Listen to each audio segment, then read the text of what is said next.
Okay, looks like I've got connection here. According to YouTube, I'm live now. I am recording this first time I've been on Flux 369 for some time now. I typically do all of my posting on my YouTube channel, which is called Normalcy. That's Normal, the word normal, C, SEE. And it's one word.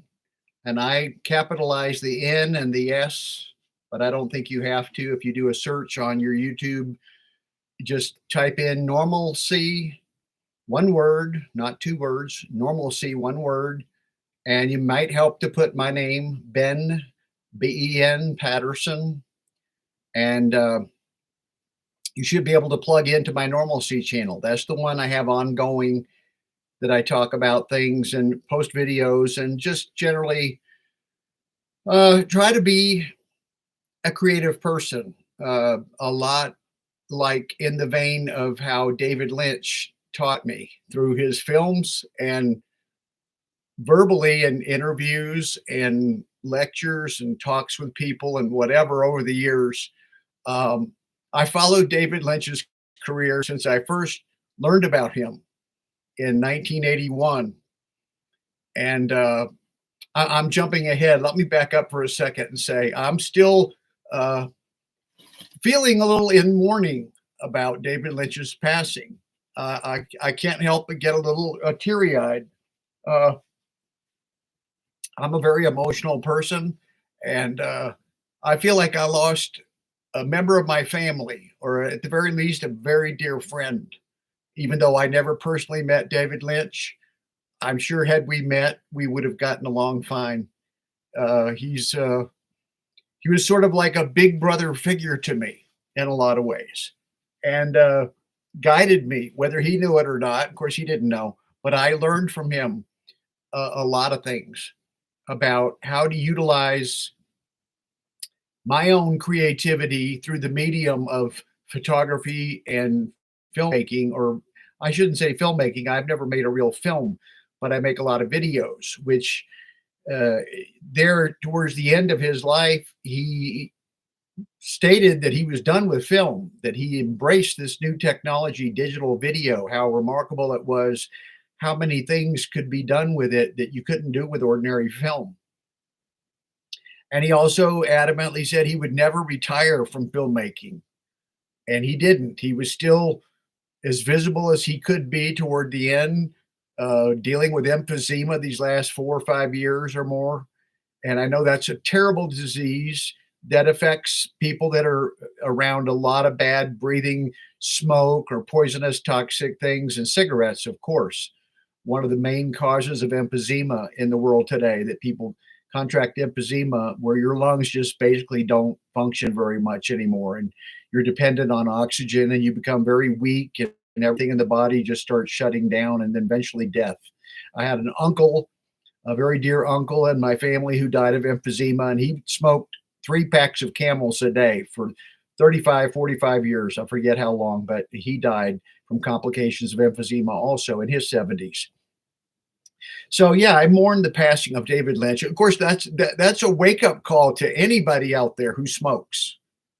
Just right now, think about it. If you're a smoker, consider what you're doing to your lungs every time you take a puff. I'm an ex-smoker myself.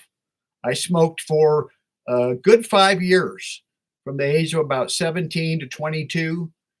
And I smoked about a pack a day, and, filtered cigarettes, of course, but nevertheless, that took a toll on me. And I was a heavy marijuana user by that time too, in my early 20s. Doctors told me, look, you got to give up this smoking business, or mister, or you're going to die from it. It will kill you at some point. It may not take too long to do it. It may get you sooner than later. So I took that advice to heart, and I quit smoking cigarettes. I did smoke cannabis, pot, weed, marijuana, whatever you call it, for another 40 years.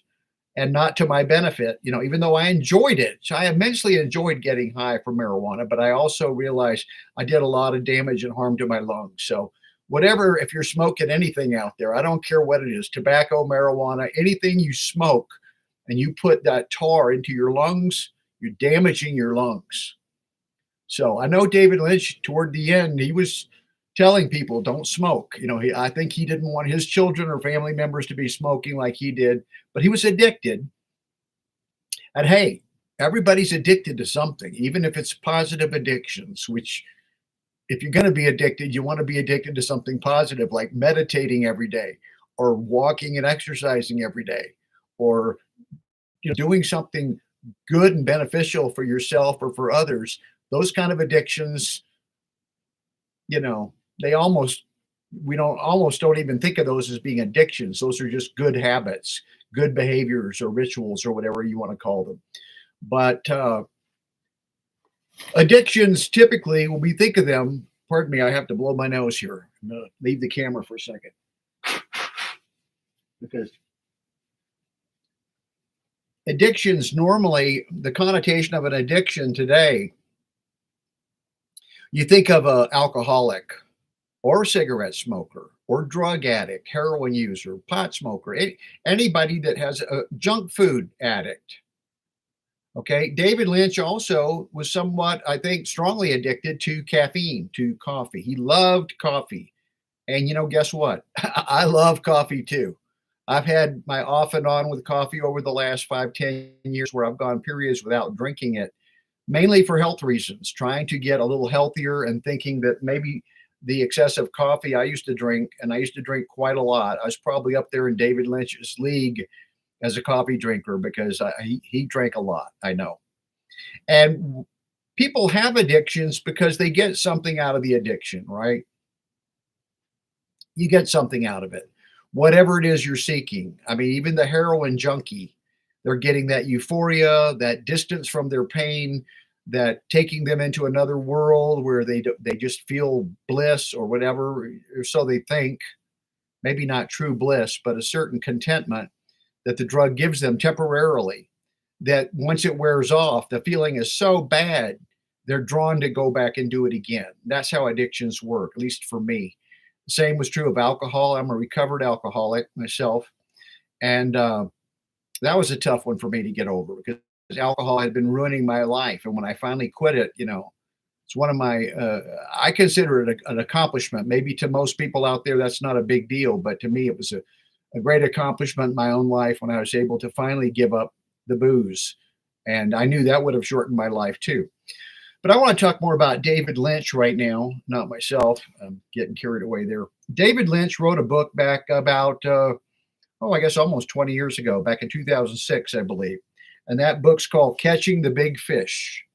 And there you can see it, Catching the Big Fish. It's an easy to read book.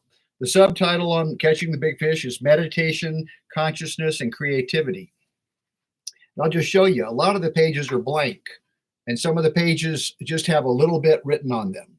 If you can see, I'll turn off the big light there. You can see a little easier. So it's double spaced, and it's real easy reading. It's not a long book. It's a kind of book that I would recommend you read anytime, of course, but bedtime is a great time to read a book like this. For me, the ideas will sink into your head. If there was anybody who was about ideas, it was David Lynch. He promoted this concept that, is well known. I mean, he didn't invent the idea of ideas. That's been around a long time. But David Lynch emphasized how significant and important ideas can be in our life, and how ideas can come to us from utilizing the benefits of the act of meditation. Through meditation, we create a new space in our consciousness and our mind. Suddenly, we're free of all the anxieties, the fears, the worries, the many thoughts that bombard our brain, our mind every day. We're free of those temporarily when we meditate. We get to a space where there's just absolute solace and peace, tranquility, calm, bliss, beauty. He called it the unified field. Albert Einstein called it that. It's a real thing. It's a real thing any of us can delve into anytime we want, when we have the time and the wherewithal to do it, and just create a little quiet space where you're not going to be disturbed. and meditate. And there's many different ways to meditate. There's not just one way. Transcendental meditation is a very popular way, and David Lynch advocated that. And he had the David Lynch Foundation that he formed to promote awareness and the practice teaching of meditation, where people that are on a low income or whatever can take the transcendental meditation class at a reduced rate or pay it making installment payments and things like this. I think that's just wonderful. But you don't need to pay money and take a class to learn how to meditate if you don't want to or you can't. There are plenty of books, plenty of videos on YouTube and other media channels. There are actual real life teachers out there, of course. That's probably would be your best to, not necessarily a guru, but if a guru is your thing, to find a guru, a teacher. A guru, my understanding of a guru, they're simply a teacher who sheds light for you, or creates a little more light in your life, not literally but figuratively. They're creating light for you to see things, recognize things you might not have noticed otherwise. That's a guru. They're not trying to tell you how to live your life, what kind of decisions to make. They're trying to shed some light that will create more awareness in your life. That's what a guru does. That's Paramahansa Yogananda, famously, is a guru, or was a guru. And that was his goal and intention, was to create light and awareness so that people could transcend this thing we call the ego that we get stuck in for the most part throughout every day. We're in our ego quite a bit.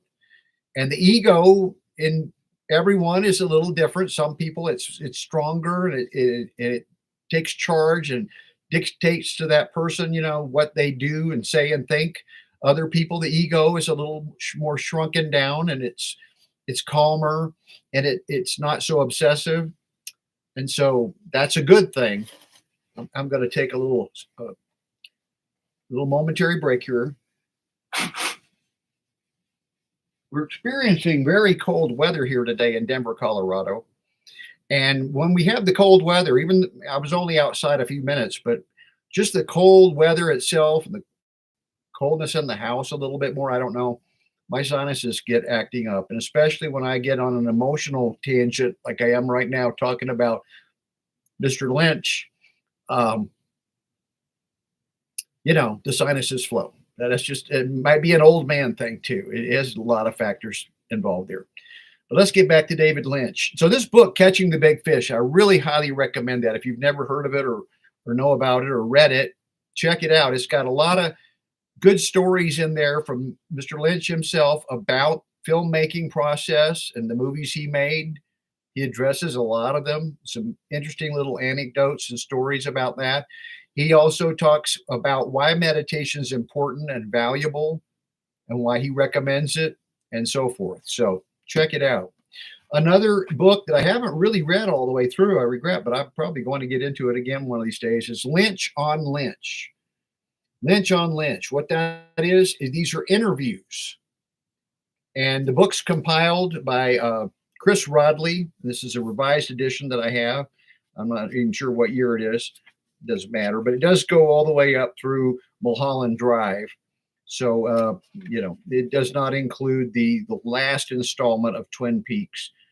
But this is a series. They've done a lot of other creative talents and books like this where there are interviews all throughout. You just get a lot of question and answers about David Lynch, about just about anything and everything you can imagine. And the last book I'll recommend to you, if you're a fan of David Lynch, want to know more, this book's called David Lynch, A Retrospective. Check it out. It's a big, hefty book, solid. This is my library version right here. I'll be returning soon. Somebody else going to want to check this one out, I'm sure. But I ordered this book on eBay. I got it for $30. It's running around $30, $35. It's loaded with pictures from his films, just loaded with pictures, but also a lot of text, a lot of, basically information about the films, the film process. And there's the early first part of the book's about David Lynch personally, about his life and that sort of thing. So this is a wonderful book to own, I think. If you're a fan and you'd like to, A Keepsake by Ian Nathan, give him credit for putting this book out. Okay, so that's the books. You know about the films, I'm sure. David Lynch movies, films, videos.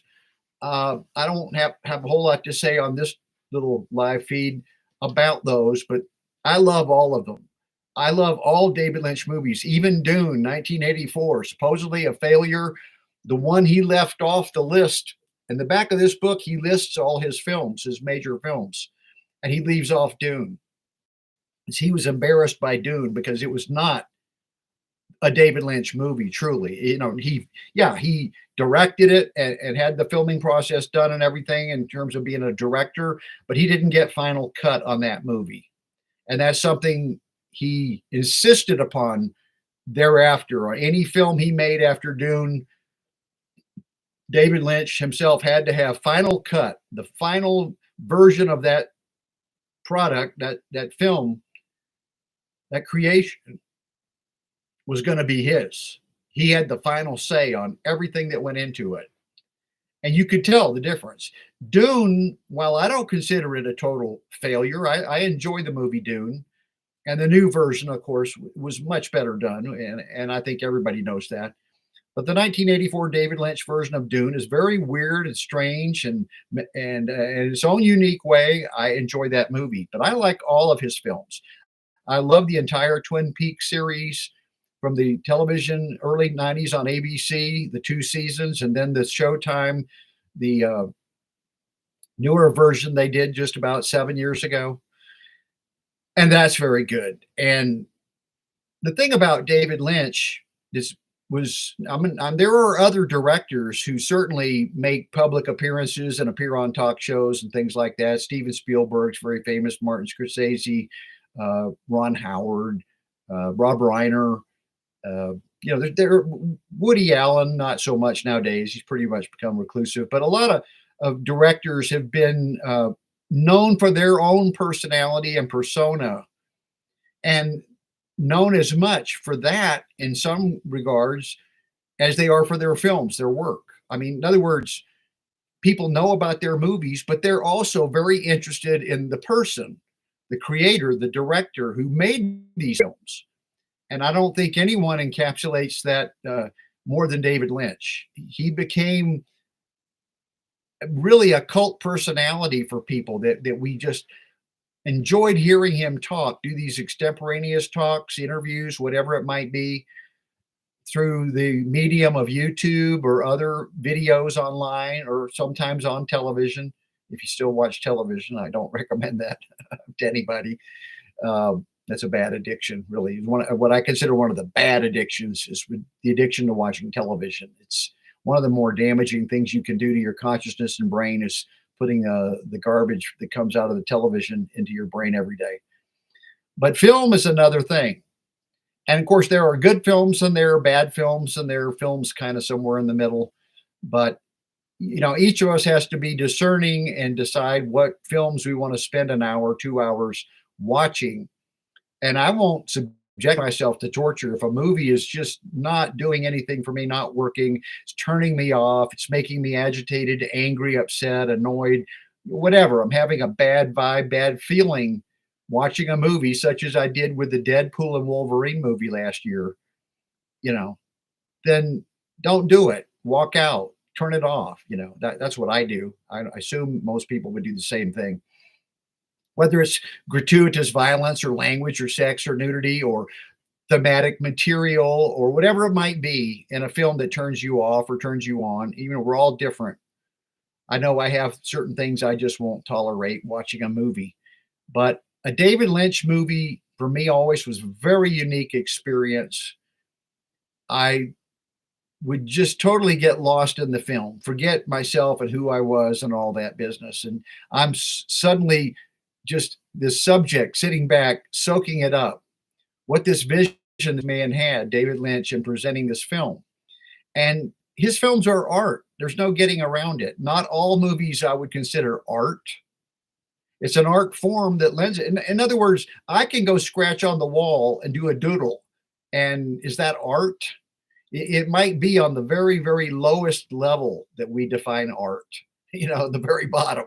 It might be art, but it's not very artistic, really, not really valuable art, certainly.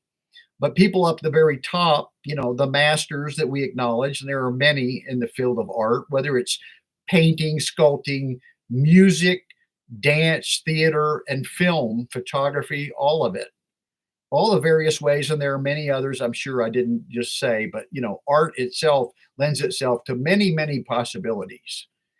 And my appreciation of art was increased and enhanced to a large degree from David Lynch and watching his films.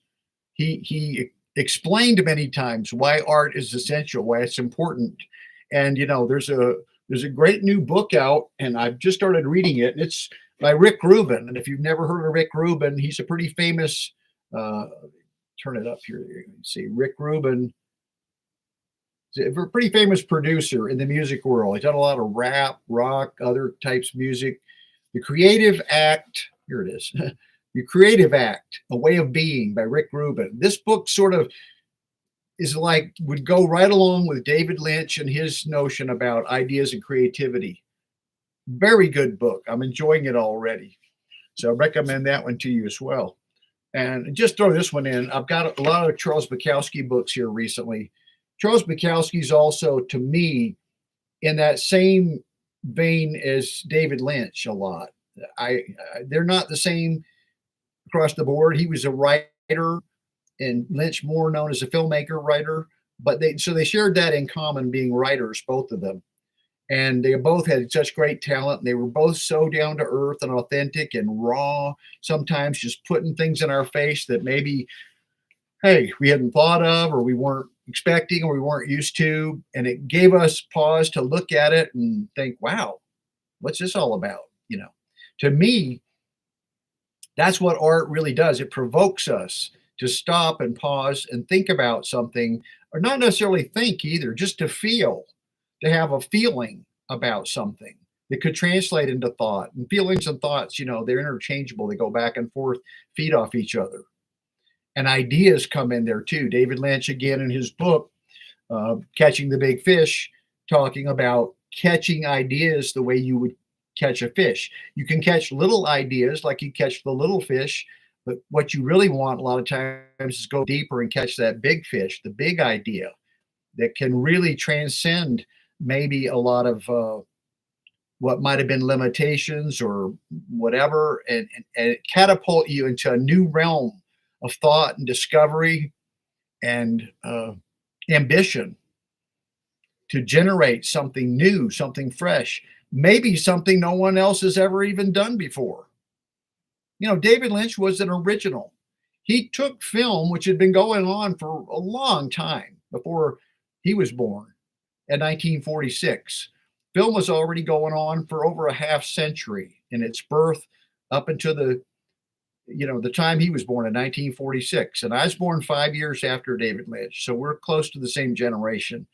And film has changed so much since the middle of the last century to today, in the 75 years that, and I'm 73 and a half now, so I'm almost 75 years. In that 75 years, film has radically changed. I think anyone, even that's young today, if you're only 18 or 19 or 20, you don't have to look far to recognize that, to go back and look at some of the old movies or the history of film and see how technology has really changed film a lot, but also the influence of filmmakers. Stanley Kubrick, Francis Ford Coppola, Brian De Palma. I mean, so many, and newer names today that are still doing it. Really, really creative young talents that are discovering this process of filmmaking, how it's one way we can basically alter our consciousness in an enjoyable, pleasurable way. And at the same time, receive information that we can not only learn about factual things, but we can learn what makes us tick inside, learn about ourselves through a film by either maybe identifying with some of the characters or taking to heart the lessons we saw presented in the film, the message that we take away from the film, and it's not always clear for everybody the same messages. I've gotten things out of movies that other people I've talked to didn't even think about, and vice versa. You know, people have pointed out to me things in a movie that I missed. So, you know, Charles Bukowski, he was famous for saying, "You watch a movie once, why watch it a second time?" I know a lot of people like that. I've seen it once, I don't need to watch it again. Me personally, I'm very different. I've seen some movies dozens of times. David Lynch films, I've seen a lot. All of his films, I've seen a lot more than a few times. And I really enjoy watching his films and learning and studying. And there are other filmmakers like Kubrick and Scorsese and Hitchcock that I've watched their films many times as well. There's so much information in a film. I don't think most people can take it all in one viewing and get everything that's in that movie. I love the video of David Lynch talking about, you know, David is talking in this video about watching a movie on a phone and how he just seemed to get the willy jillies and get backed up. Like, he uses some pretty strong words talking about how effed up that is. You think you're watching a movie on your phone? And I have a big one. I've got the iPhone, big iPhone. It's not as big as a tablet, but even a tablet. If you're watching a movie on a tablet or a phone, or even a little 20-inch computer or something, I don't know. That isn't how that filmmaker made that film to be watched or envisioned it was to be watched and appreciated. And you do yourself a disservice thinking that you're watching the movie, seeing the movie, uh, absorbing the art that's there being presented. You're not getting it. You can't. Films are really meant to be seen on the big screen. That's my preference. I still go to the movie theater 2 or 3 times a week to see new movies and old vintage retro movies from way back, 40s, 50s, 60s on up through today. The theater I go to shows a lot of older movies, which a lot of them are very good, and all the new ones as well. And to me, the movie theater experience can't be beat. It's the best way to go see a film, beginning to finish, no interruptions, no commercials. You know, if you have to get up and go to the bathroom during a movie, I always, when that happens, I really, but it happens sometimes, especially at my age. Sometimes I can't sit there that long. I was really grateful. The Brutalist, a 3.5 hour film, gave us an intermission. That was merciful of the filmmakers to recognize 3.5 hour movie is going to be difficult to sit through in one viewing, and so let's give them an intermission. That's smart. But most films run an hour and a half to 2 hours. Most of David Lynch's are in that realm. And I think seeing a lot of his movies on the big screen, I get so much more out of them, enjoy them so much more than watching them here on my big screen TV at home. And that's fine. The big screen TV at home, that's the thing now. Now that we've gone from these little 30-inch TVs to 75-inch TVs, gigantic widescreen, big surround sound and all, almost like your own little home mini movie theater. I say mini movie theater. It'll never be the same as a regular big theater where you're watching it. And to me, the big movie theater, that's the closest I come to church. I mean, I'm not a church goer. I never liked going to church. And I haven't gone most of my life since I was a kid and forced to go. Church to me was a place we were taught we had to be reverent and quiet. It's a sacred place and all that. But I never felt that in a church. I feel a lot more in connection and harmony with a creator. Let's use the word God, but it can go by many names. I have more of a feeling of connectedness with this source in nature than I ever did in a church building. The church buildings just felt like stifling to me, confining and claustrophobic. I didn't like that, sitting there in a church. But I'll flip it here and tell you, being in a movie theater, I do get that experience of it's almost a sacred experience. I don't know if I'll stretch it and say that word, but to me, it's there's a quality there that I want to preserve of respecting the filmmaker. Let's watch the movie. Let's don't be talking and BSing and using a telephone or a smartphone or any of this kind of nonsense. Let's sit and focus on the movie and absorb what's on that big screen that we can gain from this film, assuming there will be some value. And as I said before, not all movies have a whole lot of value. There are some really bad movies out there. From time to time, I make the mistake of going to see one, like the Deadpool Wolverine movie, which really sucked. But I was lucky to see some David Lynch films on the big screen last year, and we're going to watch one again tonight.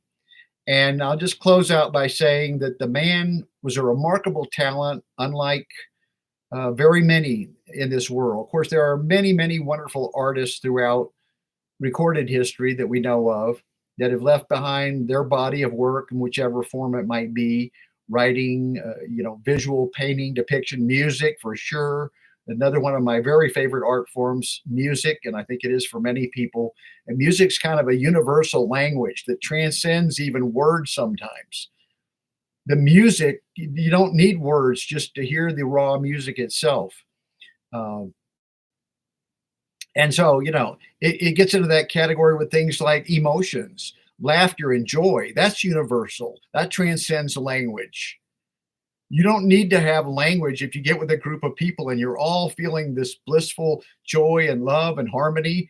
And meditation, getting back to that, is one way to develop that, create that, and be able to allow ourselves to have new ideas when we come out of our meditation. And now we're in our walking consciousness state. We're more alert and focused. We're learning things, processing information.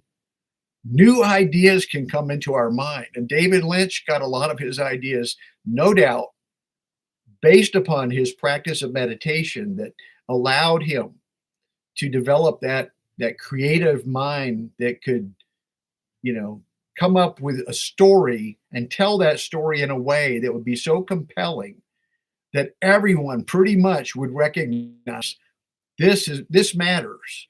There's value here. This is important. This is worth spending some time with. That's how I feel about the man and his work. And he's basically telling us we can all do this in our own way. We're not going to all achieve the same things David Lynch did and hit in the same way, and we're not meant to. We're each on our own individual path, living our life, accomplishing, doing whatever it is we do in our own way. But the lesson here, for me anyway, is to utilize some of this knowledge I now have that's been imparted to me through this wonderful medium that we have, video transmission, where we can send messages, talks like I'm doing right now, out there for other people that are interested and have a desire to know about it, can tune into it. If they don't, they just tune it out. We make the choice what we allow in and allow out into our consciousness, our mind, our thoughts, our visual, our sound, or hearing. And for people that don't have that gift of being able to see and hear, I really, my heart goes out to them. I feel like it would be such a loss if I lost either of these abilities to see and to hear. But nevertheless, the fact that I can still see and hear allows me the ability to appreciate films that David Lynch made. And I'll continue doing that, I'm sure, to the end. So I'll close out, wish you all a great end of the weekend here. We're heading into a new thing tomorrow politically. I'm not going to say much about that. That's for you out there to deal with in your own way. I know mostly my way is keep that TV set turned off and keep the good films showing. That's all I watch on my big screen here at home, and that works for me. Whatever works for you, keep on trucking, and happy trails.